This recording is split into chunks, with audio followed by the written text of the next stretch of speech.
नमस्कार दोस्तों, मेरा नाम है अंशु झा और आप मेरे साथ सुन रहे हैं मेरी ही लिखी हुई कहानियाँ। और आज मैं आप लोगों को सुनाने वाली हूँ इश्क का रंग सफ़ेद, भाग 143 एवं 144। नीरज शीशे के माध्यम से उसे देख रहा था। वो लड़की अपना चार्जर ढूंढ रही थी। मिला तुम्हारा चार्जर? नहीं। हो गई तुम्हारे 5 मिनट। जाओ बाहर जाओ। इतनी भी क्या जल्दी है सर? एक बार मेरी तरफ देखिए तो सही। ये सिक्स पैक सैब असली है या नकली? एक बार टच करके देखने तो दीजिए। नीरज कंघी ड्रेसिंग टेबल पर रखते हुए पलटकर उसकी तरफ देखता है, जो कशिश भरी नज़रों से उसे देख रही थी। नीरज को समझ आ जाता है, ये कोई आम लड़की नहीं है जो चार्जर ढूंढने के लिए आई है।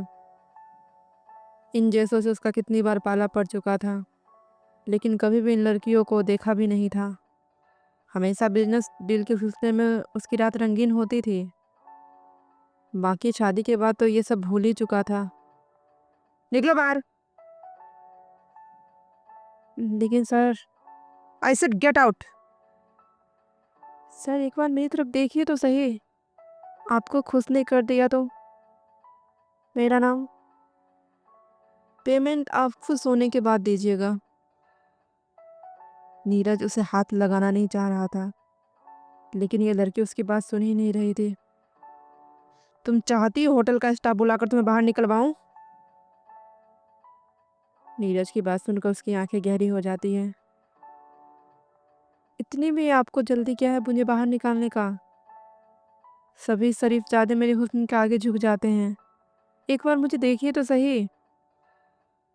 लड़की ड्रेस का गला नीचे करने लग जाती है। Stop it. नीरज उसका हाथ पकड़ खींचते हुए कमरे से बाहर धकेल देता है। पहली बात तो मैं कोई शरीफजादा नहीं हूँ, बल्कि शादीशुदा हूँ। और आगे से मेरे आसपास दिख मत जाना, नहीं तो तुम्हारी हस्ती मिटा दूंगा। लड़की हो इसलिए ऐसी हरकत करने पर तुम्हें वार्निंग देकर छोड़ रहा हूँ। दोबारा बिना वार्निंग मिले ही तुम्हारी धंधा चौपट हो जाएगा। फिर रोटी रोटी के तरस जाओगे। निकलो। नीरज उसके मुंह पर दरवाजा बंद कर लेता है। शीशे के सामने खड़े होकर अपने कपड़े पहनने लग जाता है। नज़र जैसे ही अपने सिक्स पैक्स एप्स पर जाती है, धानी की याद फिर से तड़पा जाती है। जब भी वो उसके सामने कपड़े पहनता था तो धानी उसे चोर नज़र से देखती रहती थी। एक दिन जल्दी से पीछे पलटते हुए उसकी तरफ देखता है। धानी अपनी चोरी पकड़ते हुए देखकर सब पका जाती है। क्या देख रही थी? कुछ नहीं, हम आपके लिए काली कड़वी कॉफ़ी लेकर आए। धानी पलट कर जाने लग जाती है। नीरज उसका बाजू पकड़ अपनी तरफ खींचता है और अपने आगोश में ले लेता है। पहले बताओ क्या देख रही थी? नहीं, कुछ नहीं। धानी अपने नज़रें झुकाते हुए बोलती है, क्योंकि नीरज अभी भी बिना कपड़ों का ही था, बस कमर में तौलिया लपेट रखा था। मेरे सामने झूठ बोल रही हो? मैंने देखा था तुम मुझे देख रही थी। अब बताओ क्या देख रही थी? और जब देख रही थी तो फिर नज़रें क्यों छुपाती हो? नहीं कुछ नहीं, हमें जाने दीजिए। नहीं जाने दूंगा। जब तक बता नहीं दोगी तब तक कहीं नहीं जाने दूंगा। आप पूरे दिन हमें ऐसे खड़े रखेंगे? हाँ, मैं ऐसा कर सकता हूँ। अब बताओ और फ्री हो जाओ। थानी अपना थूक गटकती है। बोलो। ये आपके शरीर में गड्ढे क्यों बने हैं? गड्ढा? तुम्हें मेरी बॉडी में गड्ढा दिखाई देता है? बताओ कहाँ है गड्ढा? धानी सिक्स एप्स के बीच बने हुए गड्ढे को छू देती है। उसके हाथों का कोमल सा छुअन उसके शरीर के अंदर तक हिला देता है। धानी की कमर पर पकड़ कस देता है। क्या हुआ? अब ठीक तो है? नीरज जल्दी से उससे दूर हट जाता है। जाओ बाहर जाओ।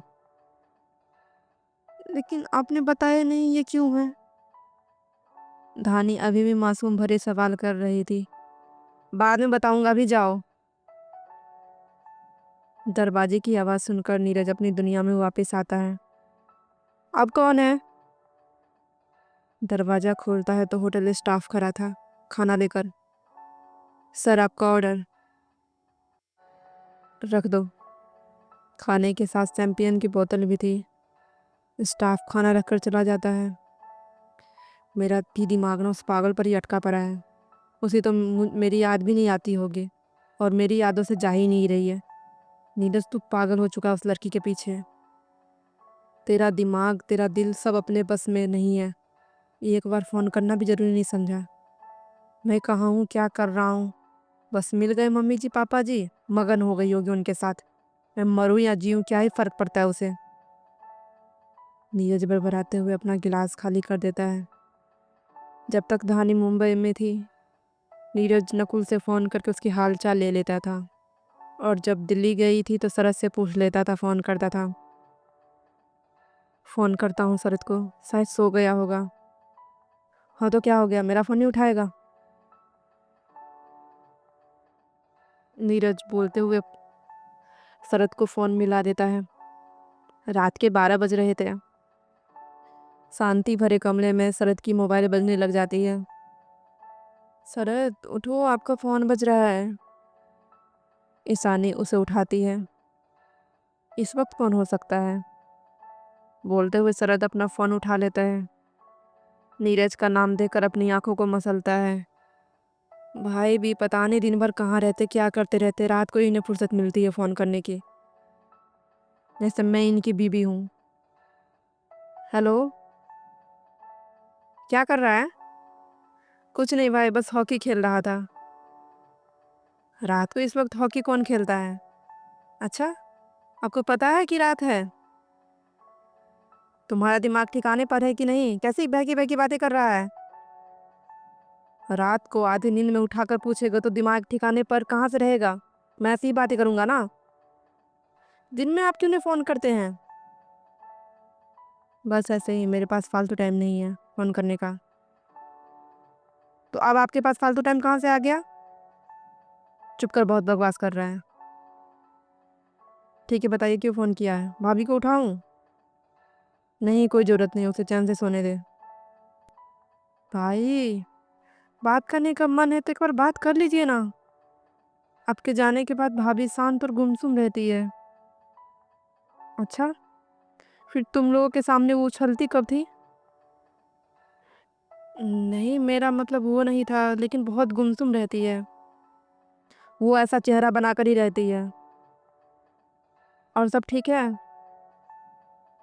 हाँ, सब ठीक है। हम लोग शॉपिंग पर गए थे। बड़ी माँ ने भाभी के लिए बहुत कुछ खरीदा था। आराधना जी का जिक्र सुनकर ही नीरज का मूड बिगड़ जाता है। ठीक है, चलो मैं अब रख रहा हूँ। मुझे नहीं सुनना है किसने क्या किया है। ध्यान रखना। किसका, अपना या भाभी का? बंद कर बकवास अपनी, मैं फ़ोन रख रहा हूँ। अच्छा अच्छा भाई, एक बार तो बता दीजिए ना, आप वापस कब आ रहे हैं? अगले हफ्ते। बोलते हुए नीरज फ़ोन काट देता है। शरद मुस्कुरा उठता है। प्यार है लेकिन जताएंगे नहीं, बताएंगे नहीं, पता नहीं इन दोनों का क्या होगा। सच में राम मिलाई जोड़ी है। एक तो इतनी भोली है जिन्हें दुनिया की समझ ही नहीं है, और एक ऐसे हैं जो दुनिया से ही आगे चलते हैं। चलो, मैं क्यों अपना नींद हराम कर रहा हूँ। शरद अपने कमरे में चला जाता है। मैं यहाँ उसके बारे में सोच सोच कर परेशान हो रहा हूँ, और वो शॉपिंग कर रही है, वो भी मेरे दुश्मनों के साथ। जिस चीज़ के लिए मना करता हूँ वही करती है। बस मेरा बात ना मानने का तो कसम खा रखा है। नीरज गुस्से में धानी को कोसे जा रहा था। देखते ही देखते 3-4 दिन बीत जाते हैं। धीरे धीरे छोटे मोटे स्तर पर शादी की तैयारी शुरू हो गई थी। घर में चहल पहल सी मची हुई थी। चलो बेटा, नाश्ता कर लो। नहीं मम्मी जी, हमारा व्रत है। धानी इनकार करते हुए बोलती है। व्रत? लेकिन आज कौन सा व्रत है? त्रयोदशी का प्रदोष व्रत महीने में 1 दिन का होता है मम्मी जी। लेकिन धानी जरूरी है रखना।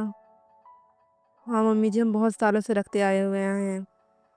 तो सुबह से क्यों नहीं बताया? काम में क्यों लगी हुई हो? व्रत करके भी इतना काम करोगी, जाओ अपने कमरे में आराम करो। मम्मी जी हम ठीक हैं, और एक खाना ही तो बनाना होता है, उसमें भी बिंदिया दीदी हमारी मदद करती है। फिर भी यहाँ पर खड़ा तो होना होता है ना। पहले इतनी कमजोर हो, व्रत करके खड़ी होकर काम करोगी तो और कमजोर हो जाओगी। जाओ अपने कमरे में जाओ, मैं यहाँ काम देख लेती हूँ। मम्मी जी मैं कर देती हूँ ना। तुम चाहती हो मैं नाराज हो जाऊँ तुमसे? नहीं नहीं मम्मी जी। तो ठीक है, जाओ अपने कमरे में आराम करो। धानी खामोशी से चली जाती है। एक नीरज के नाराजगी से उसका दिल जला जा रहा था। अब आराधना जी को नाराज नहीं करना चाहती थी। देखते ही देखते शाम हो जाते हैं। पकवानों की महक से घर महक उठती है। क्या हुआ मम्मी जी, इतना खाना क्यों बन रहा है? कोई आ रहा है क्या? धानी किचन में आते हुए आराधना जी से पूछती है। हाँ, रिया के ससुराल वाले आ रहे हैं। रिया के ससुराल वाले का नाम सुनकर धानी के चेहरे से हंसी चली जाती है। क्या हुआ, क्या सोचने लग गए? कुछ नहीं, आप हटिए ना, हम बना देते हैं। कोई जरूरत नहीं है, मैं लगी हुई हूँ ना, बस हो गया, तुम जाओ अच्छे से तैयार हो जाओ।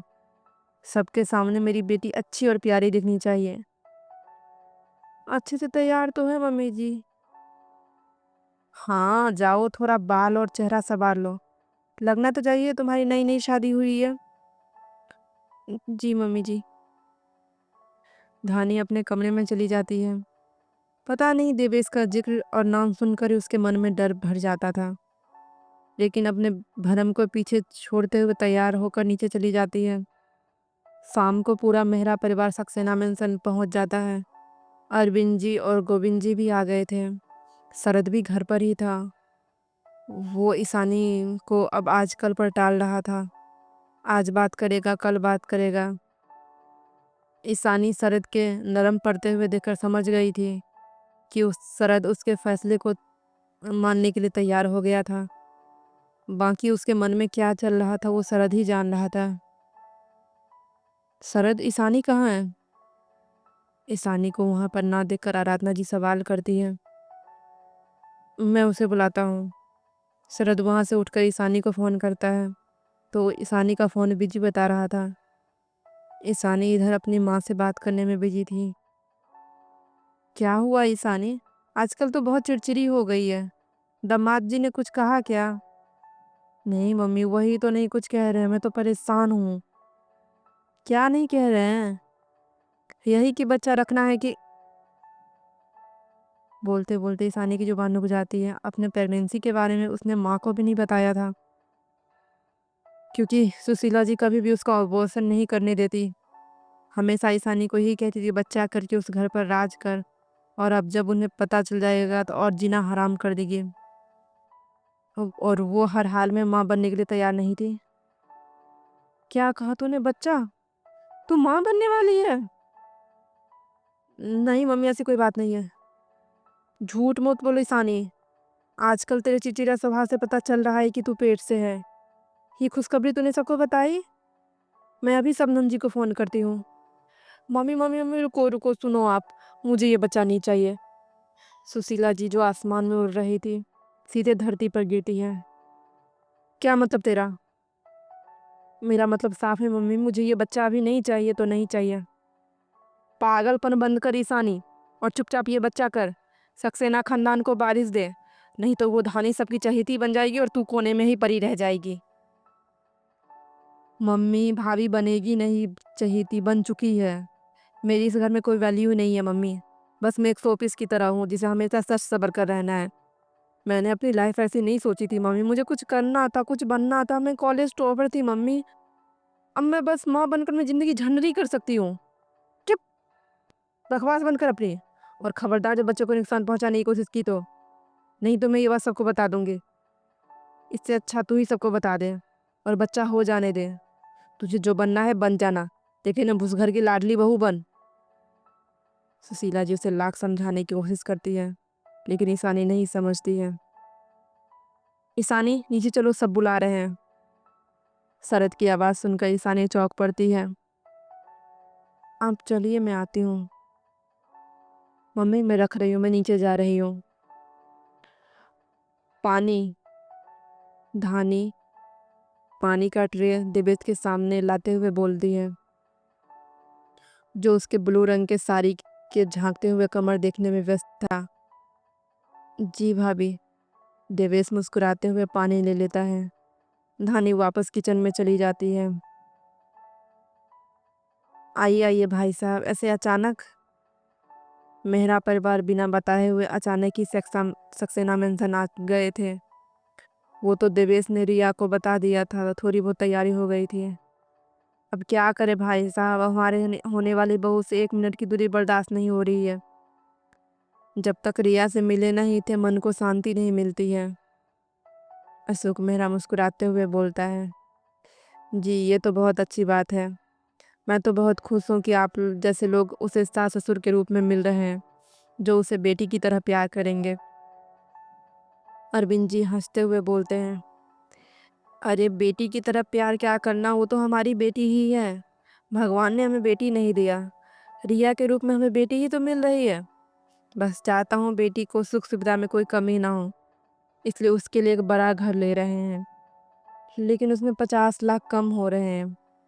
इसके नाम पर तो घर ले रहे हैं ताकि इसे कोई तकलीफ ना हो, नहीं तो आपके जैसे महल से उठकर झोपड़ी में जाएगी तो इसे एडजस्टमेंट करने में तकलीफ होगी। नहीं नहीं मेहरा साहब, उसकी चिंता मत कीजिए। हमने हमारी बेटी को हर परिस्थिति में रहना सिखाया है। लेकिन अगर आपको पैसे कम पड़ रहे हैं तो हमसे ले लेते हैं। कैसी बातें कर रहे हैं सक्सेना साहब, इसके लिए घर खरीद रहे हैं और पैसे भी आपसे ही लें? अरे नहीं मेहरा साहब, बेटी तो हमारी ही है, इतना तो हम उसके सुख सुविधा के लिए कर ही सकते हैं। अरविंद जी की बात सुनकर शरद का मुंह बन जाता है। वो हैरानी से अरविंद जी को एक तरफ देखता है, जो हंसते हुए बोल रहे थे, एक तो कंपनी की कंडीशन, ऊपर से शादी में इतना खर्चा हो रहा था, और अब ये 50 लाख। और सबसे बड़ी बात, वो घर ले रहे तो 50 लाख हम क्यों दें? ये सवाल शरद के दिमाग में कौन जाता है, लेकिन बड़ों के बीच में कुछ बोल नहीं पाता है। अरे उधार के तौर पर ले लीजिए, जब होगा तो वापस दे दीजिएगा। अरविंद जी बोलते हैं, हाँ ये ठीक रहेगा, फिर आपको वापस लेना पड़ेगा। हाँ हाँ उसकी चिंता मत कीजिए। अशोक मेहरा मन ही मन खुश हो रहा था। एक बार इस घर की बेटी उस घर में चली जाएगी तो पैसे वापस कौन ही करेगा, और रिश्तेदारी में पैसे मांगता कौन है। घुमा फिरा कर दहेज के रूप में पैसा वसूला जा रहा था। सब इधर बातों में व्यस्त थे, उधर देवेश देवेश की बेचैन नज़र धानी को ढूंढ रही थी। धानी सबके लिए चाय पानी कर रही थी। ट्रे लेकर किचन से निकलते हुए सीधा आंचल साड़ी होने की वजह से दोनों तरफ से उसका कमर का हिस्सा दिखाई दे रहा था, जिसे देखकर देवेश की आंखें गहरी होती जा रही थी। पानी। धानी पानी का ट्रे देवेश के सामने लाते हुए बोलती है, जो उसके ब्लू रंग के साड़ी से झांकते हुए कमर को देखने में व्यस्त था। जी भाभी जी। देवेश मुस्कुराते हुए पानी ले लेता है। धानी वापस किचन में चली जाती है। नाश्ता पानी हो गया था। अरे बातों ही बातों में तो हम बताना ही भूल गए थे कि हम आज यहाँ पर क्यों आए थे। ये लीजिए। मिठाई का पैकेट के साथ शादी का कार्ड भी अशोक मेहरा अरविंद जी के हाथों में रख देते हैं। बच्चों की शादी के कार्ड आ गए हैं। भगवान का निमंत्रण देने के बाद सबसे पहले हम आपको ही निमंत्रण देने आए हैं। बहुत बहुत शुक्रिया मेहरा साहब। जैसे जैसे दिन नज़दीक आ रहे थे मन में घबराहट बढ़ती जा रही थी। हमारी बेटी हमसे दूर चली जाएगी। अरविंद जी रिया की तरफ देखते हुए बोलते हैं, जो खामोशी से बैठी हुई थी। दूर कहाँ जा रही है भाई साहब, आप लोगों का जब मन हो तब आकर मिल लीजिएगा। रिया का जब मन होगा तब वहाँ पर आ जाया करेगी, क्यों बेटा? जी अंकल। अंकल नहीं पापा कहो। चलिए हम लोग निकलते हैं। लो बेटा तुम भी कुछ खा लो। एक नाश्ते का प्लेट उठाकर अरविंद जी धानी को देने लग जाते हैं। नहीं पापा हम नहीं खा सकते, आज व्रत है हमारा। ओह अच्छा, फ्रूट खा लेना। जी पापा। धानी का व्रत का नाम सुनकर देवेश का दिमाग तेजी से चलने लग जाता है। आज उसके खुले हुए बाल और खिले हुए रूप को देखकर पागल हुआ जा रहा था। चलिए भाई साहब, अब हम लोग निकलते हैं। अगले हफ्ते से शादी की रस्में चालू हो जाएगी। अब सीधे शादी में मुलाकात होगी। रुकिए पापा, क्या हुआ देवेश? अब आज के बाद तो हम लोगों का मिलना नहीं हो पाएगा, तो क्यों ना आज हम ये टाइम साथ में स्पेंड करते हैं। हाँ भाई साहब, मैं तो कहती हूँ आप लोग रुक जाइए, रात का खाना यहीं पर खा कर जाइए। हम अभी जाकर तैयारी करते हैं।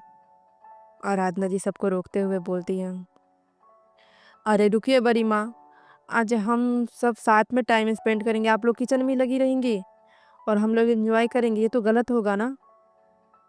नहीं बेटा, ये हमारा काम है, तुम चिंता मत करो। हम तुम लोगों के साथ भी समय व्यतीत कर लेंगे। नहीं बड़ी माँ, आज हम कहीं बाहर चलते हैं। क्यों रिया?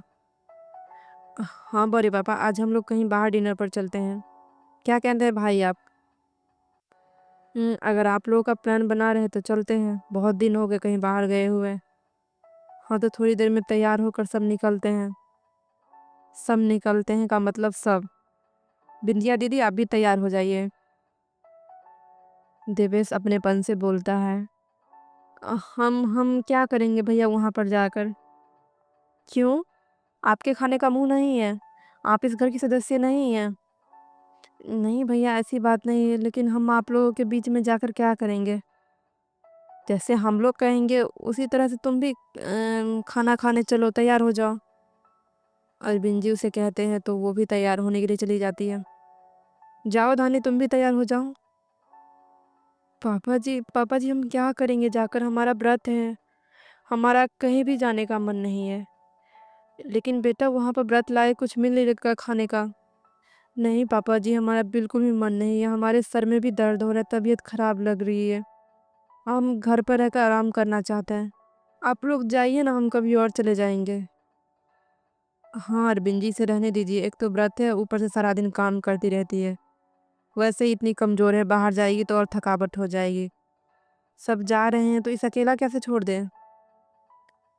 ये घर में अकेली कैसी रहेगी? अरविंद जी उसके बारे में सोचकर परेशान हो जाते हैं। अपना ही घर, इसमें अकेला जैसा क्या होता है? और बाहर सिक्योरिटी गार्ड है ही, बिना जान पहचान वाले तो अंदर आने नहीं देते हैं। हाँ पापा जी, आप चिंता मत कीजिए, हम आराम से रह लेंगे इस घर में। चलिए ना भाभी, अच्छा लगेगा। धानी शरद धानी का हाथ पकड़ते हुए बोलता है, मन नहीं है भैया, हम कभी और चलेंगे। सच में हमारे सर में दर्द हो रहा है। ठीक है, फिर मैं आपके साथ रुक जाता हूँ। बिल्कुल नहीं, जाइए आप ईशानी जी के साथ समय व्यतीत कीजिए, हम ठीक हैं। धानी को सब कहते हैं जाने के लिए, लेकिन वो जाने के लिए तैयार नहीं होती है। व्रत था उसका। वैसे तो वो बाहर का कुछ खाती नहीं थी, व्रत में भला और बाहर का क्या ही खाते, इसलिए घर पर ही रुक जाती है और शरद को भी जबरदस्ती विदा कर देती है। सब तैयार होकर निकल जाते हैं। धानी सबको विदा करके दरवाज़ा बंद करके अपने कमरे में चली जाती है। बिस्तर पर जैसे ही बैठती है, नीरज की याद फिर से उसे तड़पा जाती है। एक भी दिन उसे बिना बाहों में जकड़े हुए सोता नहीं था। कितना भी कसमसा कर रह जाती थी, लेकिन वो उसे नहीं छोड़ता था। एक समय था जब उसकी पकड़ में उसे बेचैनी होती थी, लेकिन आज वो नहीं पकड़ कर सो रहा है तब भी बेचैनी ही हो रही है। धानी डोर में से एक एल्बम निकाल लेती है जिसमें नीरज की तस्वीर पड़ी हुई थी। क्यों इतनी सजा दे रहे हैं आप हमें? अब हम ये सजा बर्दाश्त नहीं हो रही है। कहाँ चले गए आप हमें छोड़कर? कोई खोज खबर नहीं है आपकी। हम कैसे हैं यहाँ पर? आपको जानना भी नहीं है ना? इतना हमसे नाराज हो गए? आ जाइए ना हमारे पास। ये खाली बिस्तर हमारा मुंह चिढ़ा रही है। नहीं रह पाते हैं आपके बिना, कैसे बताएं हम आपको? जहाँ भी जाया कीजिए, हमें लेकर जाया कीजिए। नहीं नहीं तो हम फिर से नाराज हो जाएंगे और आपसे बात नहीं करेंगे। फिर मत कहिएगा कि मौन धारण करके बैठ जाते हैं। हो गए ना कितना दिन, लेकिन हमें पता ही नहीं आपकी नाराजगी गई कि नहीं। भर के आंखों वाले गोरैया जो ठहरे, बस गुस्सा करना आता है। जितना गुस्सा करना आता है उतना माफ करना भी सीख लीजिए ना। धानी उसके तस्वीर से शिकायत किए जा रही थी। आप लोग ऑर्डर कीजिए। रिया तुम क्या खाओगे? भाई भाभी के अलावा हम लोग भी है। अभिनंदन मुस्कुराते हुए बोलता है। कभी हमसे तो आपने नहीं पूछा कि हम क्या खाएंगे। तुम्हारे हाथ में मेन्यू कार्ड है ना, जो मन है ऑर्डर करो। देवेश अपने भाई को डांटते हुए बोलता है। देख रही हैं भाभी, शादी से पहले ही हमारा भाई पराया हो रहा है। रिया शर्माते हुए मुस्कुरा कर रह जाती है। रिया देवेश को खुश देख अरविंद जी भी चैन की सांस लेते हैं। क्या हुआ, ऐसे क्या देख रहे हैं आप? बस अपनी बेटी को खुश ही देख रहा हूँ, जो शायद किसी और का हाथ पकड़कर नहीं मिलता उसे। कभी कभी तो लगता है जैसे मैं जल्दबाजी में कोई गलत फैसला ले रहा हूँ, लेकिन जब रिया को खुश देखता हूँ ना तो लगता है मैंने कोई गलत फैसला नहीं लिया है। आपका कोई भी फैसला गलत नहीं होता है भैया, इतना मत सोचिए। गोविंद जी अपने भाई का साथ देते हुए बोलते हैं। तभी देवेश का फोन बजने लग जाता है। हेलो, क्या? लेकिन ये कैसे हुआ? ठीक है तुम टेंशन मतलब, मैं पहुंच रहा हूँ। देवेश परेशान होता हुआ बोलता है। क्या हुआ देवेश? रिया मेरा दोस्त जो था अंकित था, उसका एक्सीडेंट हो गया है। क्या? वो ठीक तो है? हाँ वो ठीक है, उसी ने मुझे फ़ोन किया है, शायद चोट लगी है और गाड़ी भी स्टार्ट नहीं हो रही है, तो मुझे मदद के लिए बुलाया है। मैं अभी आता हूँ थोड़ी देर में। लेकिन देवेश के डिनर तुम लोग एंजॉय करो ना, मैं आकर ज्वाइन करता हूँ। लेकिन देवेश, रिया किसी की जान से बढ़कर खाना नहीं होता है। ठीक है, मैं भी चलूँ फिर? नहीं कोई ज़रूरत नहीं है, तुम यहाँ अंकल आंटी माँ पापा के साथ रहो, मैं आता हूँ थोड़ी देर में। देवेश वहाँ से निकल जाता है, अपने गाड़ी में बैठ जाता है। थैंक यू टाइम पर फ़ोन करने के लिए। देवेश अपने दोस्त को फ़ोन मिलाते हुए बोलता है। अब सुन, हॉस्पिटल में जाकर नकली प्लास्टर लगवा ले और किसी अस्पताल का बिल बनवा ले। लेकिन ये सब तो कर क्यों रहा है? तू क्या करेगा जानकर? बस इतना जान ले, आज के रात तुम्हारा एक्सीडेंट हुआ था और मैं तुम्हारे साथ पूरी रात हॉस्पिटल में था। कोई तुझसे कुछ पूछे तो तुझे रटे हुए तोते की तरह यही बोलना है। देवेश अपने दोस्त को समझाता है। ठीक है, चलिए अब हम सोने जा रहे हैं, आपसे बाद में बात करेंगे। आप बात करेंगे तो बात नहीं ख़त्म कहोगे। सामने तो इतना डांटते हैं, कुछ बोल नहीं पाते हैं। अपनी बात आपकी तस्वीरों को ही कह पाते हैं। धानी एल्बम को वापस डोर में रखकर बंद करके लेट जाती है। तभी घर की घंटी की आवाज़ से सुनाई देती है। इतनी जल्दी सब वापस आ गए? अभी सबके गए हुए मुश्किल से आधा पौन घंटा ही हुआ था। धानी नीचे आकर गेट खोल देती है। आप? देवेश को देखकर हैरान हो जाती है। हाँ भाभी जी, मेरा फ़ोन यहीं छूट गया था, वही लेने आया हूँ, मैं ले लूँ? जी। धानी एक तरफ हो जाती है। देवेश अंदर आ जाता है और फ़ोन ढूंढने का नाटक करने लग जाता है। मिला आपको फ़ोन? हमें दरवाज़ा बंद करना था। हाँ मिल गया। बोलते हुए देवेश दरवाजे की तरफ बढ़ जाता है। धानी भी उसके पीछे चल देती है, लेकिन अगले ही पल तेज आवाज़ के साथ अंदर से दरवाज़ा बंद हो जाता है। ये क्या कर रहे हैं? आपने अपने दरवाजे क्यों बंद कर दिया? इतनी भी क्या जल्दी है भाभी जी हमें भगाने का? जी? जी आप बहुत खूबसूरत हैं। थोड़ी इस खूबसूरती का हम ही फ़ायदा उठा लें?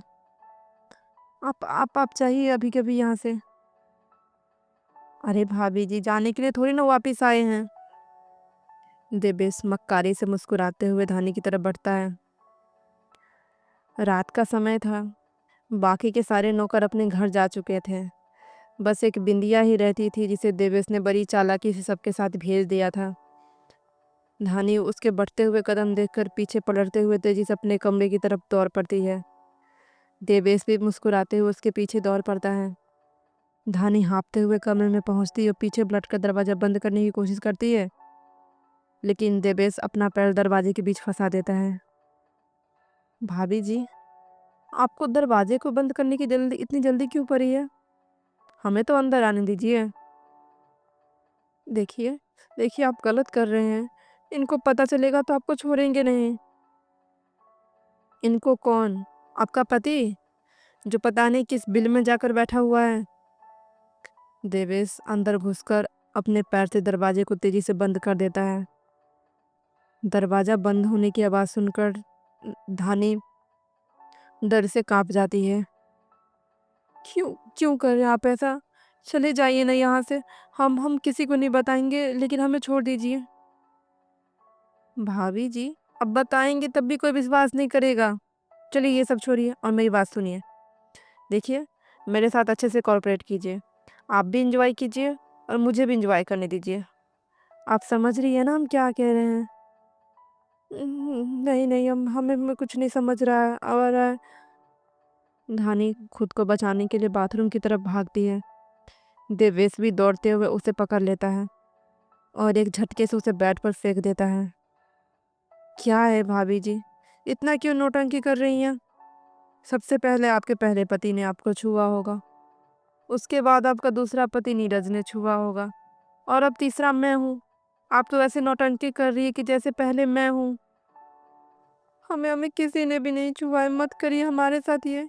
हमें बहुत डर लग रहा है। आप तो अच्छे इंसान है ना, आप तो रिया जी से प्यार करते हैं ना? हाँ भाभी, प्यार तो मैं रिया से करता हूँ, लेकिन आपकी खूबसूरती और जवानी देखकर मैं पागल हो गया हूँ। बस बस एक बार करीब आने दीजिए, उसके बाद दोबारा आपके करीब कभी नहीं आऊँगा, कभी तंग नहीं करूँगा।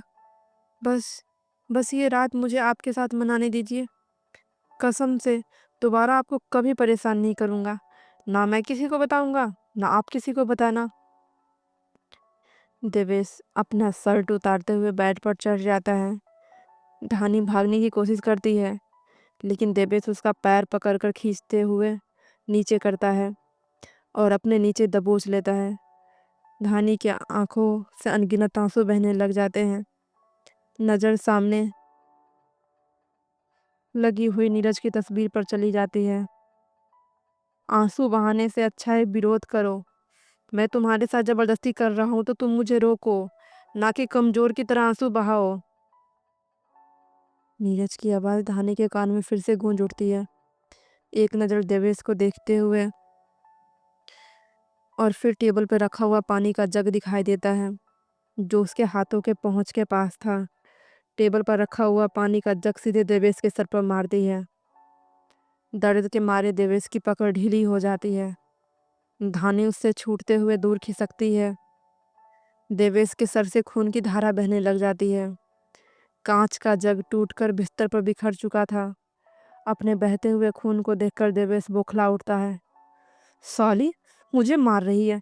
मैं यहाँ भाभी जी कहते हुए तभी से पेश आ रहा हूँ, और ये तुम?